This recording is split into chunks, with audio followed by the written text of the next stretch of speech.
एक धक्कादायक बातमी आपल्या हाती आली आहे.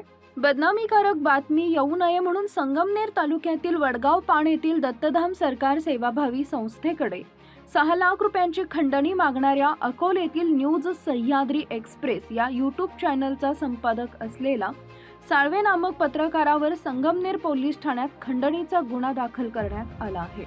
पण ते पैसे देत असले, हे करत असले तर ते मॅनेज होईल, नाही तर मग व्हिडिओ टाकतच राहणार. आता पहिल्यांदा त्यांनी 5 लाख म्हणले ना भाऊ. हा ना, मग आता ते वाढलं ना बोंबल त्याच्यामुळे ते म्हणतो 10 लाखाच्या खाली 1 रुपया नाही घेणार. हॅलो साळवे साहेब. हॅलो. हा झालं बोलणं गणेशची. काय ठरलं? नाही कुठे कधी यायचं कधी यायचं किती पैसे हा काय म्हणले की 10 हा 10 का. तुमच्या हातात पैसे तर देऊ आम्ही, काय अडचण नाही. फक्त जो काही प्रॉब्लेम जनरेट झालाय तुमच्या युट्यूबच्या व्हिडिओमुळे, ते युट्यूबचे व्हिडिओ तुम्ही डिलीट करून देणार, एवढं मला फक्त खात्री द्या. रक्कम हातात पडली की तसं कळलं. रक्कम हातात पडली मला तुम्ही सगळ्या युट्यूबच्या व्हिडिओ डिलीट करशाल का?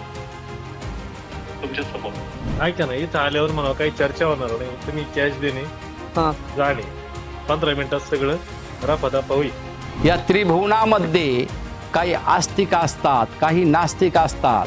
त्या नास्तिकांपैकी एक भाऊसाहेब साळवे नावाचा अकोल्याचा पत्रकार आहे. त्याचं न्यूज सह्याद्री एक्सप्रेस असं चॅनलचं नाव आहे. तर तो एकदम भामटा आहे. त्याने आपल्याला ब्लॅकमेल करण्याचा प्रयत्न केला. बऱ्याच दिवसाचा आपल्याकडं खंडणी मागत होता. पण समस्या अशी झाली का आपल्याकडं लाखो भाविक येत असतात. तर आपल्याला तिकडे बघायला टाईम पण नव्हता त्याच्याकडं. आपल्याकडं मुंबई, दिल्ली, हैदराबाद, गुजरात, कर्नाटक, देश विदेश इकडून भाविक येत असतात आणि काही लाखोंची संख्या असते. त्याच्या यूट्यूब चॅनलवरती 5 बातम्या त्यांनी टाकल्यात. ब्राह्मणाच्या हाताखाली ब्राह्मण कामाला ठेवला हुशार म्हणून. ते ब्राह्मण त्याला जाऊन मिळाला. त्यांनी ब्राह्मणाला फसवलं.